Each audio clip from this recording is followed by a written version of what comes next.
Hello,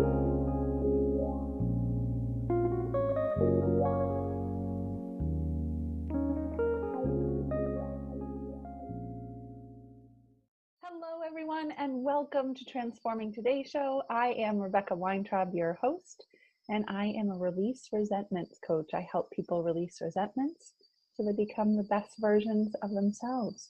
And today we're here with Cara Sachs. How are you, Cara? I am well. How are you, Rebecca? I'm great. I'm great. So, what's new in your world? What's new in my world? Always things moving and changing and big plans, in the works and stuff. And yeah, and after this, I'm going to go pick sour cherries, which I'm Hungarian, and that's like they're precious little rubies to me. So that'll be fun. Oh, that's awesome. That's wonderful. I've never done that before, so that sounds really interesting and fun. So good for you. It is. I've done it ever since I was a little kid. Great. All right. Well, let's dive in. Tell us what type of coaching you do, Cara. So I work with folks who have chronic illnesses, chronic pain, disabilities, etc., and basically help them to find their power, to live the life that's meaningful to them, and to not get stuck in feeling like having a chronic illness is negative or bad, or they're less than, or anything like that.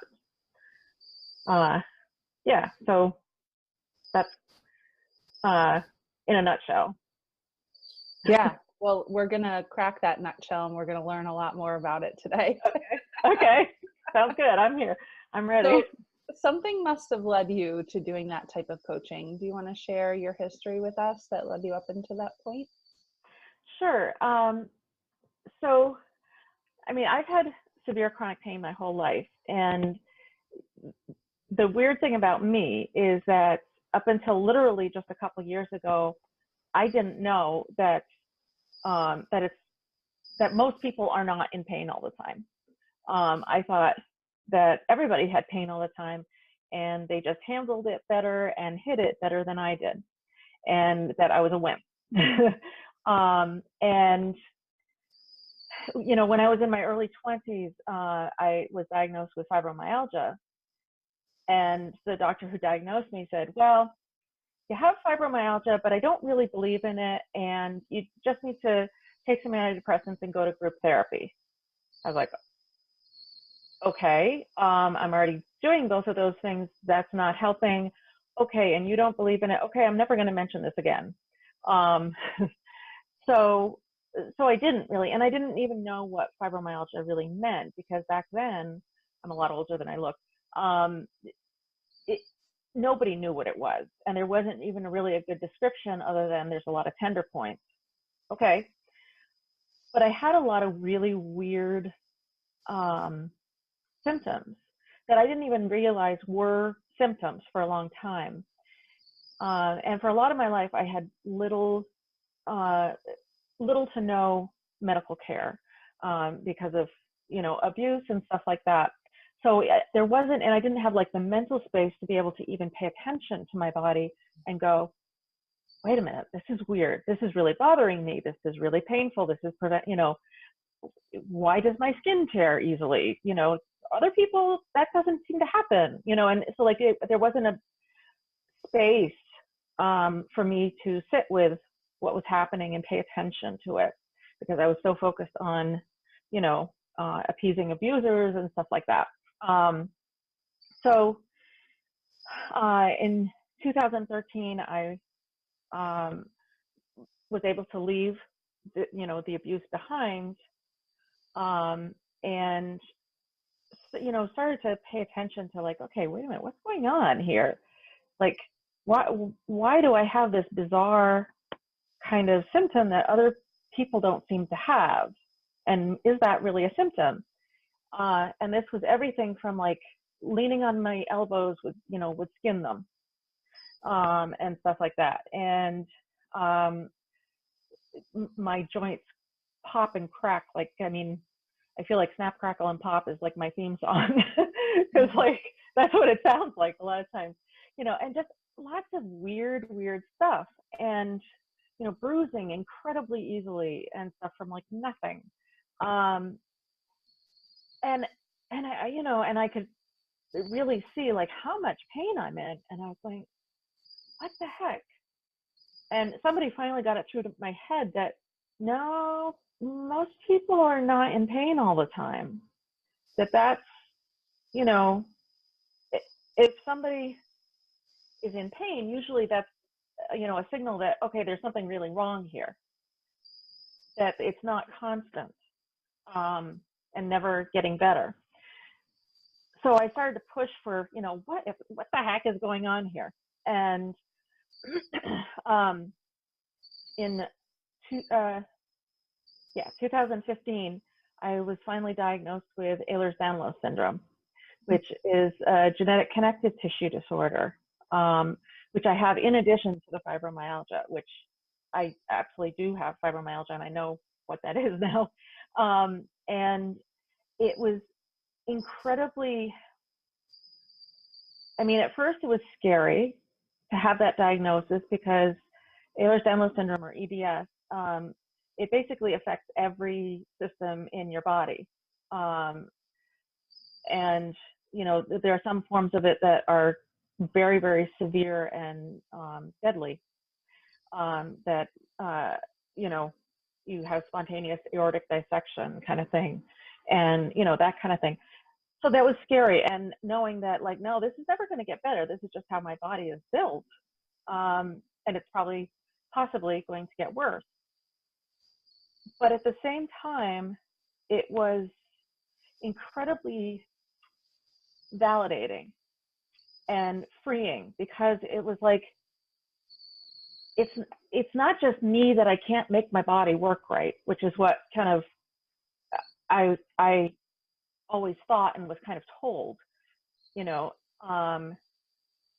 was, no, I my body actually, it works just fine, given the parameters of the genes that I have, and it's working perfectly in that sense, and that everything I'm experiencing is real. And it's not in my head. I was told it's in my head. I'm attention seeking. I'm crazy. I'm making things up. I'm exaggerating, and, all of those things. And it was like, no, it's all real. And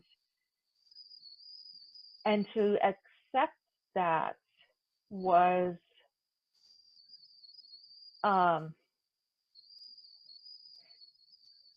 it was kind of saying for me, I had always felt like I was a defective person, because I couldn't somehow get my body to work right. I couldn't make it work like other people's, like I said, I felt like a wimp. And knowing that my body works exactly the way it is built to work, which is differently from most people, it was like, oh, okay. It was very empowering, and feeling like there's absolutely nothing wrong with me. As weird as that sounds, and I know that sounds weird, but like, it was a feeling of relief and ownership, and like, okay, I can tell people what's going on. I have a shorthand now, because I used to be an interpreter, and language is just shorthand, basically. And if I say to anybody who knows what Ehlers Danlos is, they immediately know kind of what kind of issues I might have.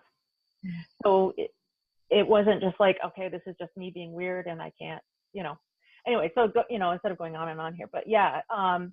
So in discovering that, it was life-changing, and it enabled me to start to say, okay, what do I need?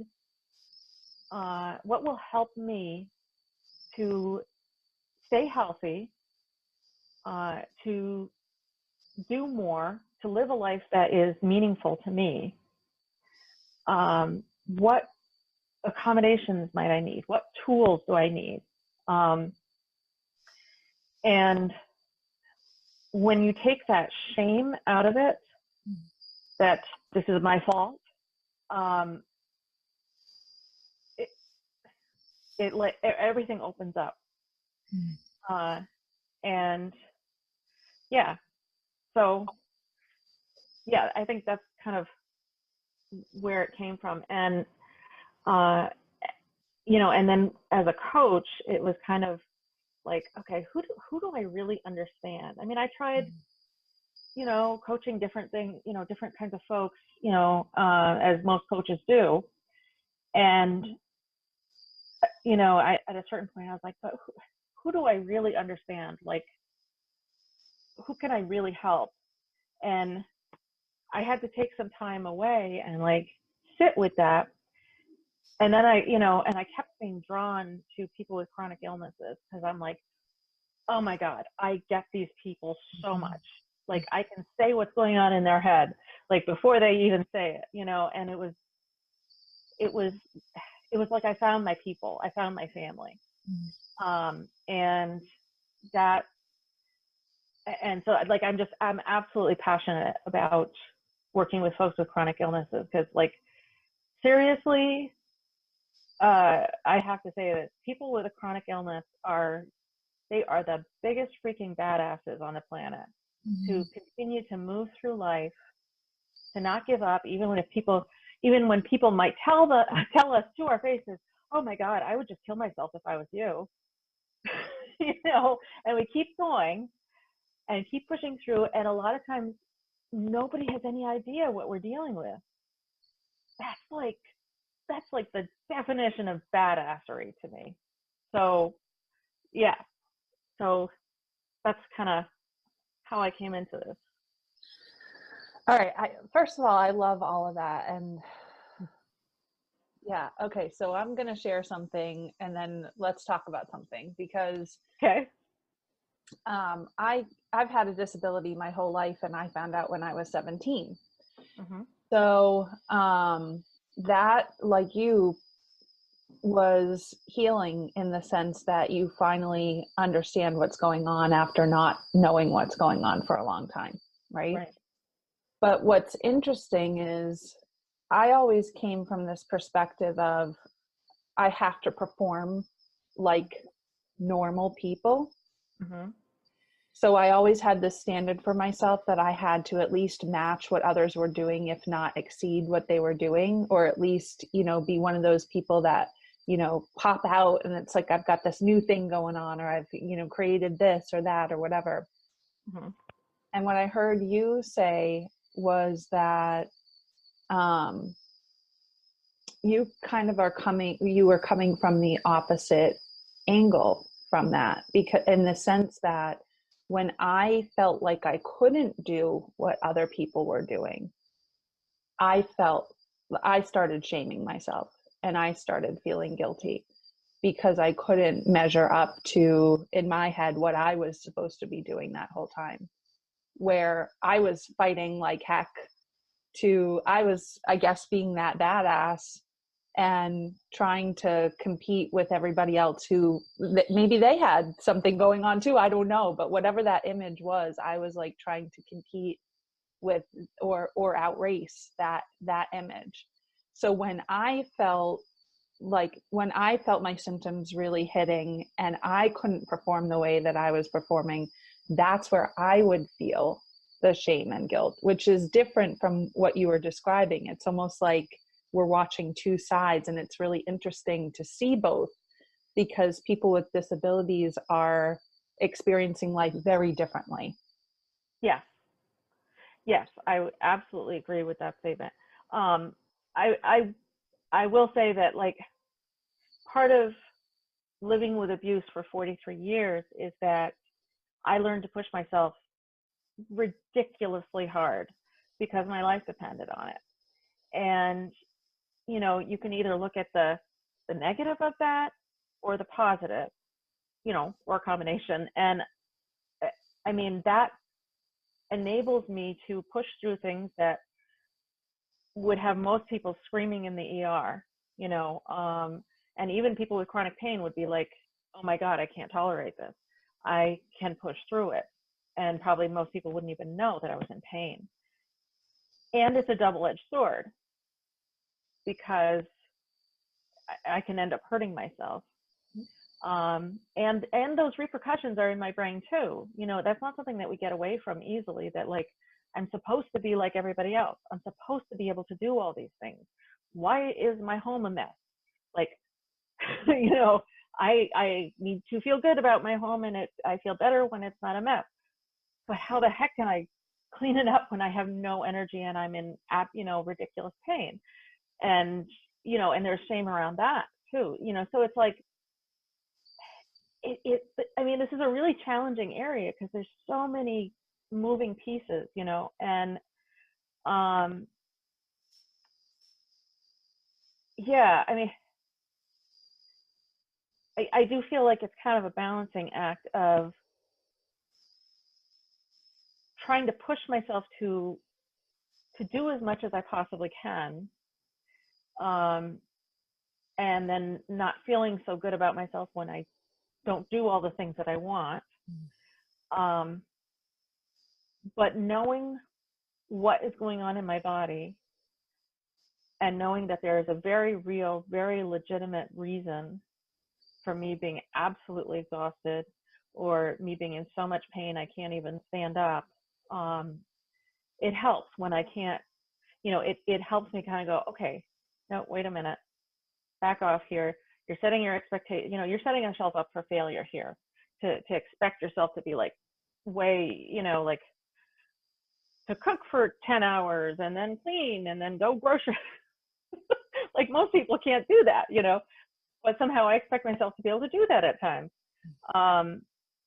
So yeah, it's kind of like we're, like you said, there's the two different versions, but I think there's also like, they're more similar in a way than you might think, you know? Yeah, and they also just meet in the middle. Right. I mean, Yeah. what we're talking about here is like we can either choose to take on the guilt and shame, or Right. we can choose to be gentle with ourselves, and kind of any judgment that may be coming from the outside, we just have to say, that's their opinion. Yes. Yes. And for me personally, I go, because people understand the world through and judge the world and judge other people through their own filter, their own personal experience. You know, that's what they have, you know. And when people don't understand, okay, why is Cara using a wheelchair today? You know, wait a minute. Like I just saw her walk. I just saw her take the wheelchair out of the trunk of her car and set it up and then sit in it. Why is she, you know, like they don't understand what that is. So, and this isn't right for everyone.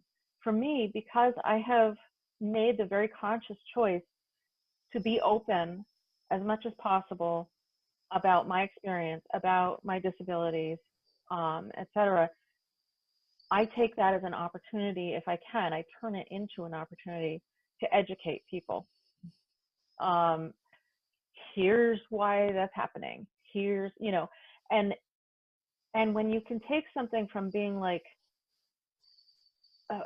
a person who's, you know, regarded as their actions are kind of suspicious, like, are you just like, you know, malingering here, or are you just like trying to get attention or whatever, and like feeling like, are they not believing me? To turn it around, to become the teacher and to say, yeah, I get why you're saying that. I've, you know, I know I've had those thoughts myself at different points in my life, but here's why. And when I can explain that to somebody else, first of all, it brings them into my world and helps them to see things differently. And it helps me too. So and that's my personal choice. You know, it's not right for everyone. Yeah, so we've been teaching about how others can understand, right? I'm very curious about how you teach your clients to understand themselves. What are some of the things that you and your clients talk about in general, about how they can become more comfortable with themselves and what's going on?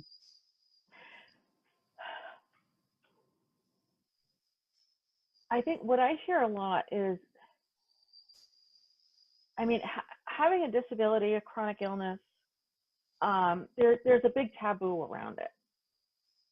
And anything that's not spoken and that feels like it's intensely personal can be a huge source of shame. And so I work with clients to take it out of that realm, that let's talk about it. What is going on here? And, you know, what is it that would help you to feel more comfortable in your body, help you feel more comfortable in getting the help that you need? And to kind of turn, one of my favorite things to do is to turn people's thought patterns upside down. Like this whole idea of, excuse me, that if you use a wheelchair, you're giving up. And that you're never going to walk again.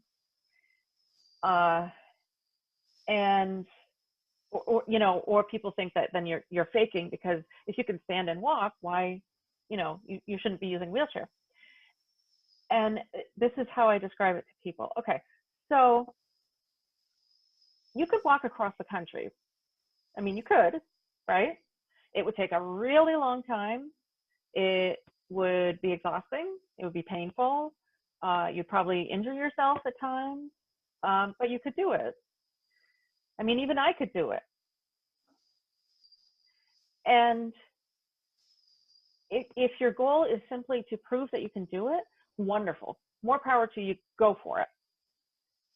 However, if your goal is to just get across the country, or to go to a certain place for a certain reason, or to have fun, there's a lot of ways that you can, there's a lot of tools out there that you can use to get across the country much more quickly, easily, you know, and without as much wear and tear.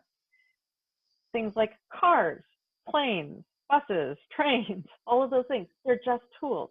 Does it mean that if you take a car somewhere, you're never going to walk again? No. Does it mean if you fly somewhere, you're never going to drive a car again? No. They're just tools. And for me, that's what my wheelchair is.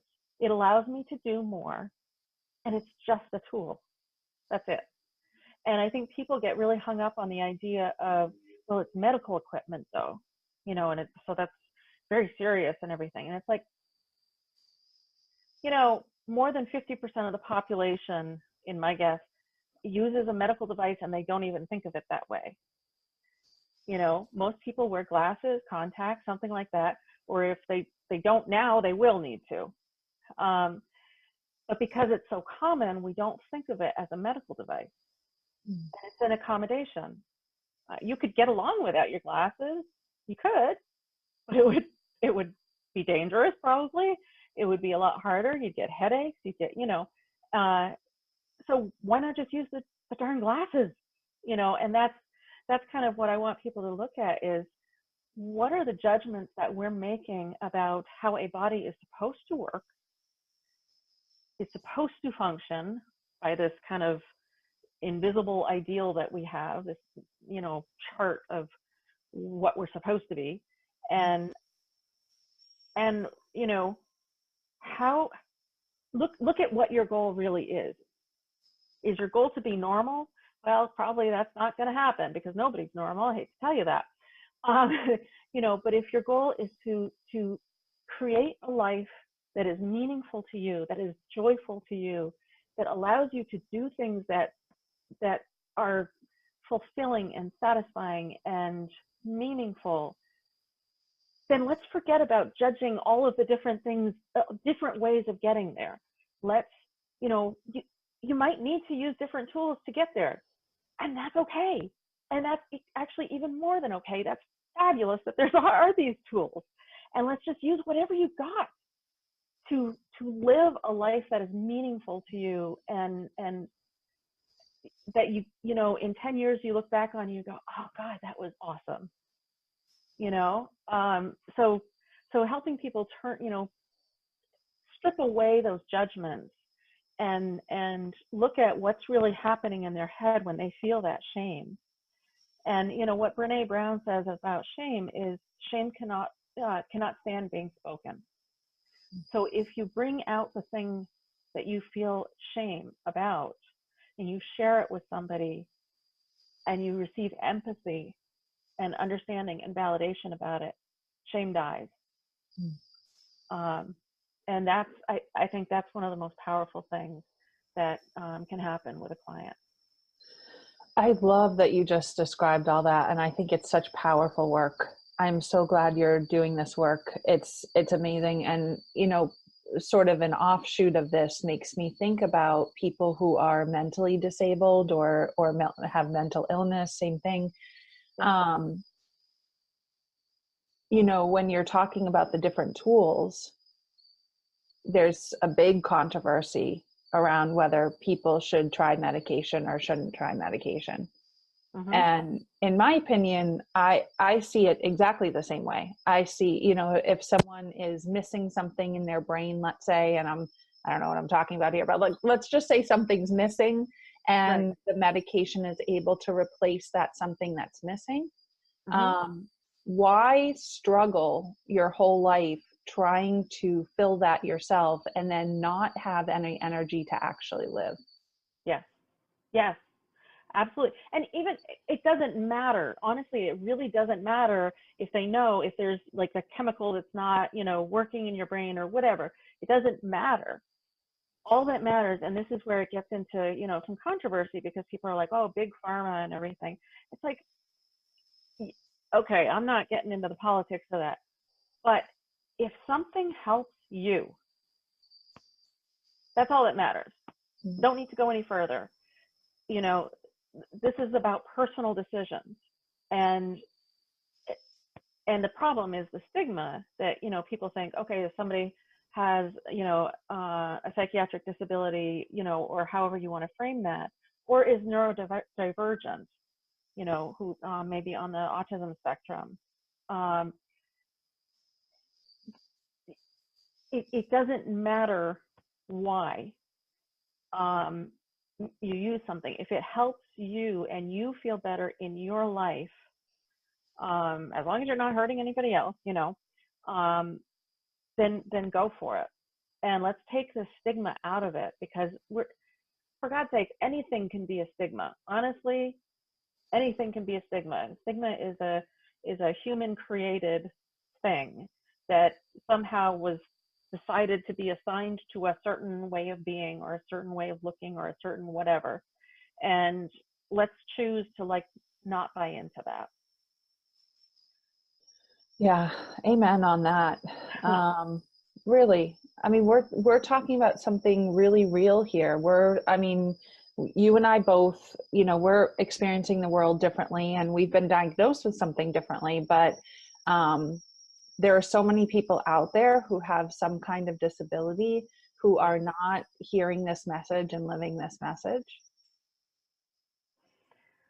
And I think there are so many more people who could be enjoying life in a different way or at all. Yeah. That need to understand that this is number one about personal care. Yes. And therefore, number two, it's about adopting whatever works for you. And I love that message. Yeah. And I'm not going to, you know, say that there aren't challenges. I can't even count the number of people that I know with a chronic illness who have been kind of verbally or written, you know, in a written message, assaulted by people for using, you know, an accessible parking space with a legitimate accessible tag, because people have this assumption of, oh, you look fine, you know, you must be faking it, you know, and I honestly, I've even heard that from doctors, and I hear that from other people with chronic illness all the time. But yesterday, I heard from a whole bunch of people that, yeah, you know, doctors are like, but you look fine. You couldn't have all these things wrong with you. It's like, can we grow up here a little bit, please? You know, you can't judge a book by a cover. You don't know what's going on inside people. You cannot see pain. You know, there is no like, you know, red strip on your skin that says, okay, pain level is 7 today. You know, nobody can see that. And I think we need to like stop judging people. Well, no, we need to back up and we need to hear what other people's experience is. Because the only way we can get out of our own limited world experience is by listening to other people with an open mind and an open heart, and really trying to put yourself in those shoes and trying to understand, okay, what would it be like to go through life like you? What, you know, if you can, you know, strive to do that, then that judgment, I'm not going to say it disappears, because, you know, it's something that's programmed into us. But it makes it easier to fight it. Mm-hmm. And I'll tell you, I have to check myself all the time. I mean, I do this work and I do, you know, some systems advocacy and stuff like that, you know, for disability rights and stuff like that. And I have to check myself all the time, kind of going, wait a minute, what assumption am I making right now? What stigma, you know, what stereotype am I buying into? And, you know, because, yeah, I know things about my own chronic illness really, really well, but none of us is an expert on privilege, on marginalization. We know our own experience and maybe the experience of somebody that we love or we're close to, but it's always learning. And so I strive to do that.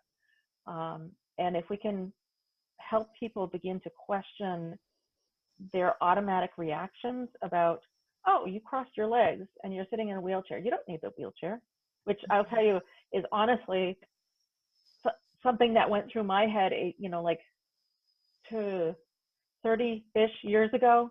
Like I said, I'm older than I look. That I was interpreting in a class and I saw a young woman in a power chair, and she went and crossed her legs, and I went, you know, that automatic thought went into my head.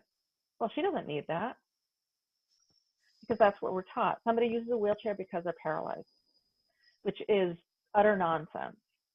Most wheelchair users can stand and walk, and people don't understand that. But I know so many people who are like, well, I don't want people to think I'm faking, so I don't want to, you know, I'm really worried about using a wheelchair in public or getting a wheelchair, or, you know, and everything. And I felt that too. And it's kind of like at a certain point, and this is where I think that badass piece comes in, is to say, you know what, screw it.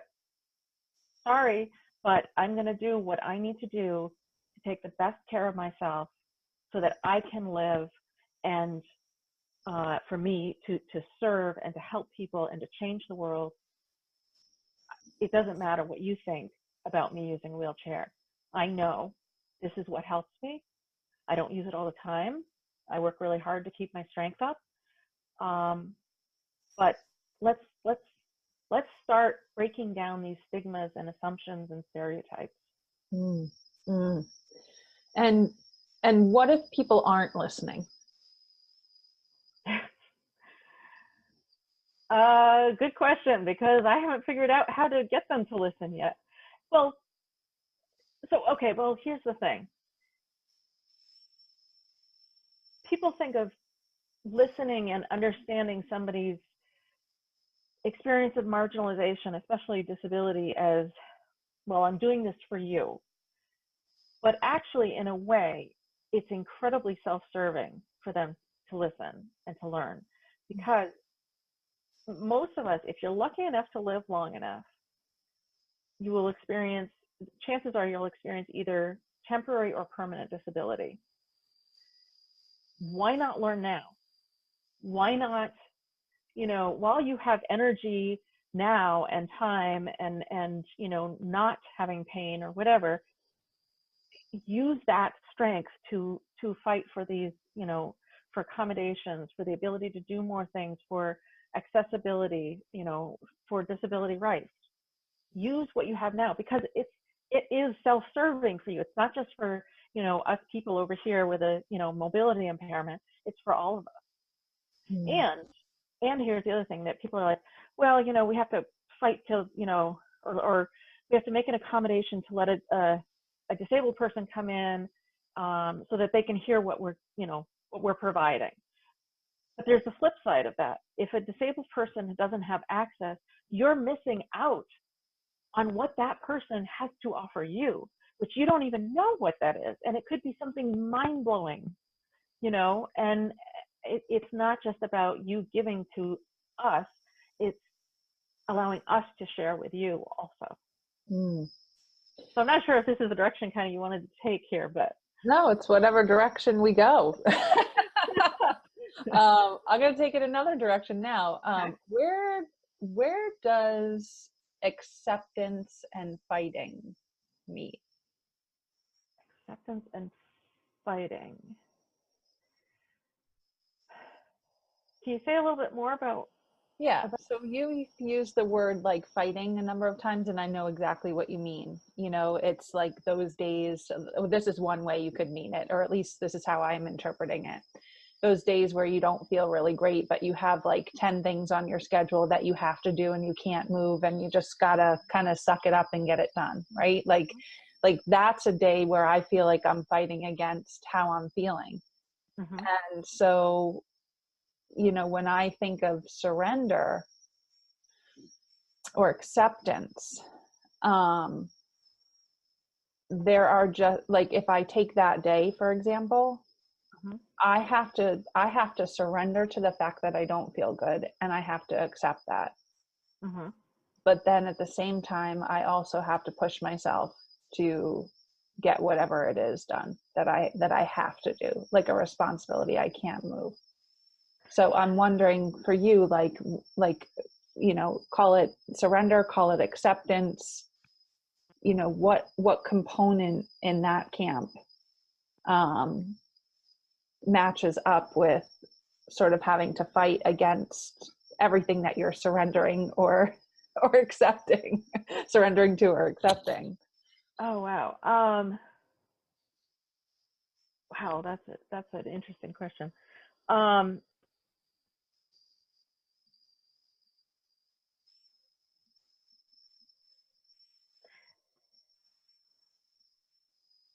I think, and this is for me personally, that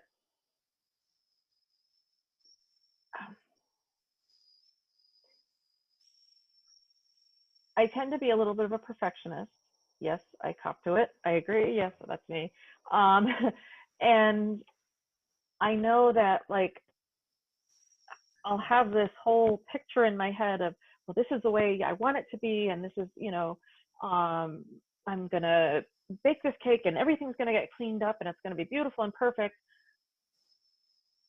Yeah, well, you know, and I add these things in, you know, into my mental list of, here's all the things that have to be part of that activity.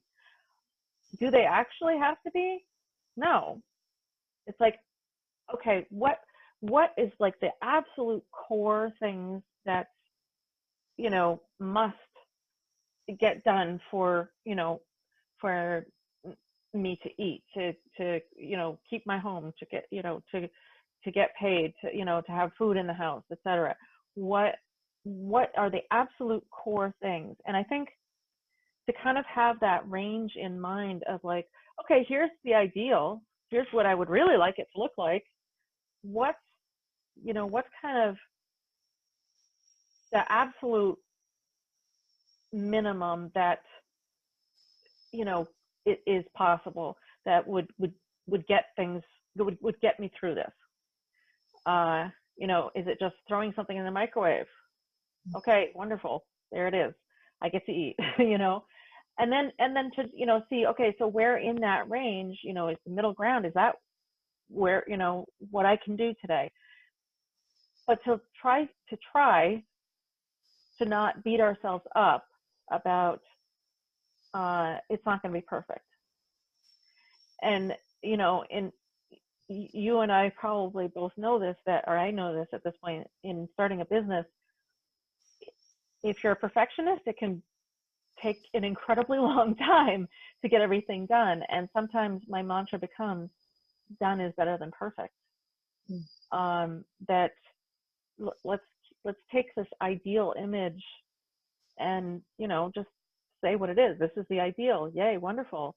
It's not going to happen most of the time, and that's okay. You know, I'm still functioning, I'm surviving. And then there's some days where, you know, I'm like, I'm just going to let go. And I am exhausted. I haven't slept in 2 nights. You know, because I've been in so much pain and my shoulders slipped out of place a dozen times. You know, okay, it's not going to help me to push myself so hard just to get basic stuff done. What's an option of how I can shuffle things around? So it's always a balancing act, I think. Yeah, I think you're totally right. And I move stuff on my calendar all the time. Yeah. I just do. And I just have to be okay with that. And it's funny that you mentioned our business, because we're both coaches, and it's really easy to look at others who are thriving, especially the dangerous part is to look at others collectively. Yeah. If you look collectively, it's like that person just put out, you know, a web series, that person just relaunched their website, that person just put out a book, right? And collectively in your head, you think you have to do all of it, like now. Right? And look at, like, on social media, like, and this is what drives me like up a wall, is like, you know, and I adore coaches. Like, seriously, they, you know, they have my heart. And there's a lot of coaches that'll be like, oh, I have everything figured out and I'm living the perfect life and and I go, and maybe they are, you know, maybe they are, but to me, that's actually a red flag. I would kind of go, you know, if a coach never struggles, they're not walking their talk, in my mind, you know, because growth only comes outside of your comfort zone, and getting out of your comfort zone is hard, and it's painful, and it's struggle, and it's really uncomfortable. And if a coach isn't doing that, then in my mind, that's not a coach I would want to work with. So if they say that their life is perfect and they never struggle, to me, I feel like, and maybe they just don't want to share it, okay, but then they're not being honest with me. And, you know, honesty, authenticity is one of my highest values. Or they're not being honest with themselves. So, you know, and social media reinforces this, that we all show like the best part of our lives and let's make everything look perfect and everything. And it's like, nobody's life is like that.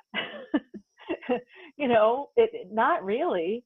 I mean, I'd like to see if somebody's life really is like that. Like, I'd be really curious, you know, but I don't think anybody, if they're walking their talk, especially as a coach, has the perfect life without any struggle or quandaries or questioning themselves or, you know, second guessing themselves or getting really, really, really uncomfortable, you know.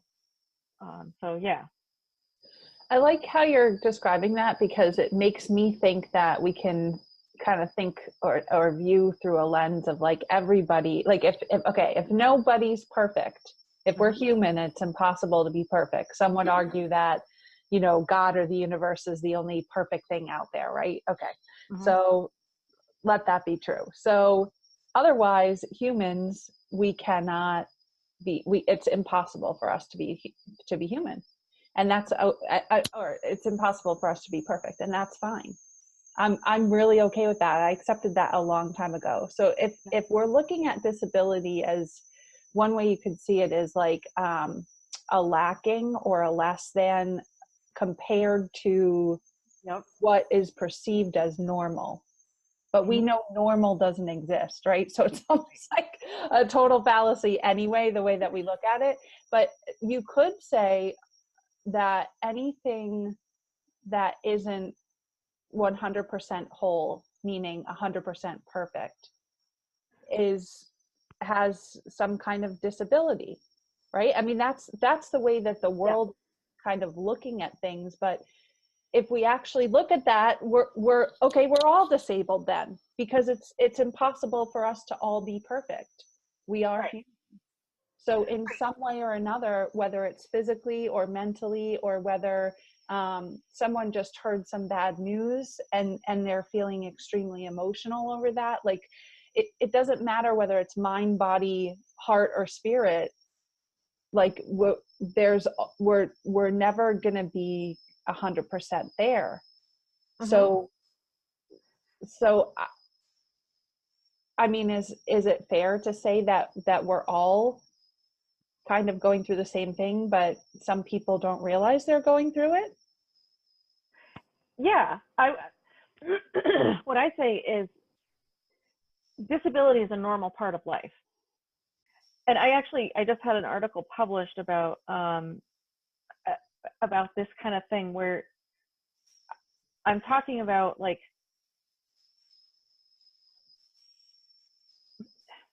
we think of the human race as like or human beings as like one homogenous, you know, group.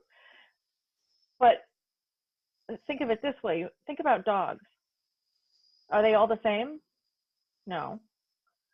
You know, there's Chihuahuas, there's Great Danes. You know, they have different abilities. They're different breeds. And I think it's kind of been a bit of a disservice to think of all humans as having the same capabilities. Mm. We're all kind of different breeds. I have a different breed of body than other people. And there's nothing wrong with that. You know, I mean, personally, I adore Chihuahuas, you know, and like most people would think, oh, they're not that very useful. Well, depends on how you define that. And it's okay to be a different breed. I can do some things that other people can't. Other people can do some things that I can't, and there's nothing wrong with that, Mm. you know. And uh, as far as, you know, being perfect, I mean, if I have everything figured out and I don't have anything else to learn, why am I still here? I figure, you know, this sphere of existence to me is for learning and growing and developing. And if I've already done all that, I don't need to be here anymore. I'm not talking about suicide or anything. I'm talking about, like, just like my spirit would have no longer have a need to be here. Mhm. So we're all on the same path. I do think so. This is one area that I think is hard for people to understand sometimes, is we're really used to talking about disability as something being wrong with the person, that their body or their brain doesn't work quite right. And really, it's their responsibility. This is known as the medical model, that, you know, you have a defect somewhere and it's your fault or your responsibility, at least, to kind of make up for that. I subscribe to what's called the social model of disability, which is that, yes, I have a mobility impairment. Yes, my body works differently. But a lot of times what disables me is not that, it's how society is set up. That we think of the word disabled and people think of it as a very negative word. And believe me, I've been lectured about that quite a few times. You're not disabled. And it's like, no, yes, I am. Is that disabled does not mean not able. It means prevented from functioning. So if you think about, if you have a program on your computer and you disable it, it's still there. It's just you've prevented it from functioning. And if society was set up in a different way, if there were ramps everywhere, if elevators were the norm, if, smooth pavement was important for whatever, business reason or something. If, people were able to dim lights, or dampen sound in whatever way, and that was just the norm, nobody would be disabled, really. Those it's how society is set up a lot of times that makes it disabling for us. And so it's all of our responsibility to try to remove those barriers. And barriers can be everything from, bright lights to, lots of noise, for people who have sensory issues or are neurodivergent, that can be just like completely inaccessible. It can be expecting everybody to use an auditory language, instead of a signed language. And, if we set things up in a different way, things change. And a good example of this is actually, I said I used to be an interpreter, American Sign Language English, is when I was an interpreter a long time ago, people use for what were called TTYs, or basically like a keyboard attached to the phone receiver to be able to communicate over the phone line. And if you didn't have one of those, the deaf person couldn't use the phone. They couldn't communicate. Well, now there's video interpreting relays, video phones, texting. Every deaf person I know has, a cell phone with, and they text and they, have video calls back and forth. Society has changed in a way that kind of mitigates that limitation. And it's really interesting to see that happening.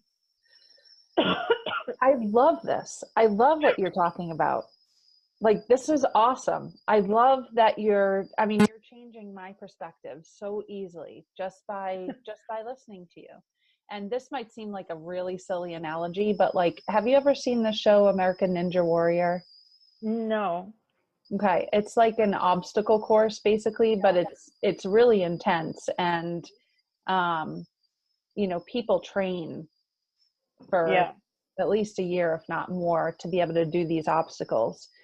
And I'm just, when you were talking, I was like thinking, in order to, let's say, even get to my car and go somewhere, I had to do that obstacle course. And that's how society was set up, where I had to do that in order just to get in my car. I couldn't do it. You would stay home a lot more, wouldn't you? I would, or I couldn't even call an Uber, because if that was attached to the front of my house, if that was like the walkway from my house to something else in life, I couldn't go anywhere, or I would have to somehow figure out how to train in my house to try to or each obstacle, just like almost like with music, how you take one bar at a time until you internalize the entire piece of music, right? It's like, I'd have to do that. But here's the thing. I might make it through and I might get to my car, but do I want to go anywhere now after doing that? Exactly. Right? Yes. And is there going to be another, obstacle course in the place that you're going to? Right. And I have to do it on the way back into my house too. Right. And you have to plan, okay, because every person on the planet has limited energy. Nobody is the Energizer Bunny. When you have a chronic illness, you have a lot less energy. It's a lot more limited. But, you have to think, even if it was somebody who doesn't have a chronic illness or disability in any way, that okay, if I go through that obstacle course one time, okay, what can I do when I'm out and still have enough energy to get back in my house? Yeah. You have to plan a lot more differently. And that's kind of how a person with a chronic illness has to plan out their day every day, of okay, if I go grocery shopping, I'm not going to have enough energy to cook dinner, and so and that's exactly what it is. Oh my God, I love that analogy, because that's it. That's perfect. Yeah. And, oh God, that's great. Now you have to watch it. And it's funny, my husband and I, we watch it, and there's like the I swear to God, there are these two commentators on there. I don't know where they came from. They've been doing it for a little while now, but like they came out of nowhere, and they almost remind me of oh, who are those two other guys? They're so goofy and they're so silly. And they say, America Ninja Warrior. It's Oh my God, hysterical. that's great. So you have to watch it anyway. But it's, I mean, there are, what's interesting on there are people who have had disabilities or who have disabilities. Yeah. And I feel a Yeah. lot like they've been recovering for 2 years from, even on that course, they pulled something like that they've had to recover from. And they do the backstory, of course, of all these people. So you get to know them and love them as they're running the course. And there are many people who have some kind of disability that they're highlighting. Yeah. Yeah. Yeah. And it's, the interesting thing about that is, you know, I personally have a very strong reaction to what in the disability community is called inspiration porn, you know, which is this whole thing of like, oh, look at this, you know, inspiring disabled person. They got out of bed today. And it's like, okay, that's not inspiring, you know, and, you know, or the things that, you know, the things that are more shaming of like, okay, this guy, you know, who is missing a leg, you know, he did this and he got himself, you know, fit and everything. And so what's your excuse? You know, and to me, that's just,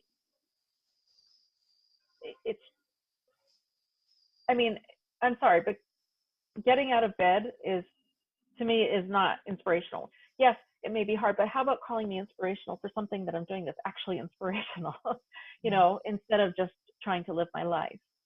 So, you know, I have a very strong reaction to that. And it's just, it's kind of, I guess in a way, it's kind of like trivializing disabled people and, you know, the amazing things that we can bring to society and the real challenges that we're dealing with. Yeah, I mean, I could go a lot more into that, but let's let's maybe skip around that. Well, I'm wondering, is there a client that you've worked with that has a story in your opinion that is inspirational in the way that you just spoke of? Is there something that you can share, someone that you've worked with that really did have a meaningful shift in their own either perspective of their disability or overcoming something that they had a limiting belief around that was truly inspiring, that you witnessed, you were able to bear witness to? Yeah, there was a young person that I worked with that when we first talked, they were like, well, you know, I have this disability and it's, you know, and I'm applying for jobs and, you know, how do I explain it away, or how do I hide it, or how do I, you know, those kinds of things. And in the first session, I remember asking them, okay, so I hear what all of the things that you're saying, that you feel like your disability is makes you less than other applicants. Okay, that's, you know, that's a really common viewpoint. We've all heard it. What I want to ask you is, what does your disability give you that none of these other applicants have? What advantage does it give you? What's the gold in there? And I remember there was absolute silence on the other end of the phone. And I think that nobody had ever said that to them before, that your disability could actually be an advantage. And I think it took some time, but by the time we ended together, they said to me, I don't see it as a, you know, as a problem anymore. I don't see it as it's just part of me. And it's just, yeah, I can see that there's some things that it gives me that can be a real advantage in applying for jobs. And I can bring that out when talking with prospective employers and stuff. And, that's wonderful in talking with prospective employers. I think the biggest value of that is what happens then inside somebody. Because that kind of a shift of seeing something instead of as a deficit or a defect as just normal and as something that can give them something that that is really unique to them, and that there's a gift in it. It shifts that whole thing of talking to a point where it's that it's valuable, and that shifts how somebody relates to everything, not just with a prospective employer, but to the whole world, to themselves, to their family, friends, everything. Sorry, I'm having a little tickle here. So does that kind of answer your question? Yeah, because when people shift in my sessions, like I truly feel there's nothing better in life. Like to watch someone transform right before your eyes is such a gift. And that's why I love being a coach, because I get to watch people, and especially coaching, because as we believe that each client has all their own answers, and we're just here to help them either move the blockages away so that they can see them, or help them however find those answers. There's nothing better. Yes. Yeah, I absolutely.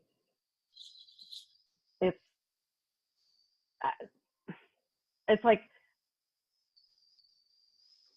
yes, I have very limited energy, and I might be, before a call, I might be like, oh my God, I just want to go to sleep, but I work really hard to get my energy up. And by the end of the call, I'm like, yeah, I'm charged. I'm like, like it energizes me, because like just sitting there and just listening to what somebody's telling you, validating them, which honestly, if there was like a magic elixir in the universe, validation would be it. Because validation empowers people to let go of stuff. It empowers them to move forward. And if all I ever did in a coaching session was validate people, which I do a lot more, but it would be life-changing. It would be absolutely life-changing. I think especially around a chronic illness. But like to just sit there and maybe make an observation about, okay, these two things aren't lining up for me. I'm not understanding the connection here, and maybe to challenge the person a little bit, gently around that. And just to kind of be there as an observer for their own process, and to hold that space for that self-exploration and non-judgmental shifting of how they see everything is like, to me, that's a huge, it's an honor and it's a gift, to me, to be able to bear witness to that and to support that.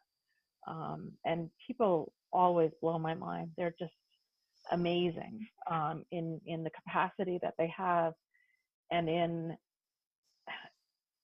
how much society maybe has pushed down and told them they can't be that amazing person that they already are. And so like they feel like, okay, that's not okay, that's not good, I have to be something else. And it's like, no, you just have to be authentically who you are.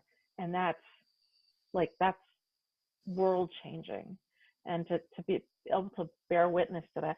You can tell I get excited about this stuff, and I like, I go on and on, but like it's just, oh God, there's no better feeling in the world than being there.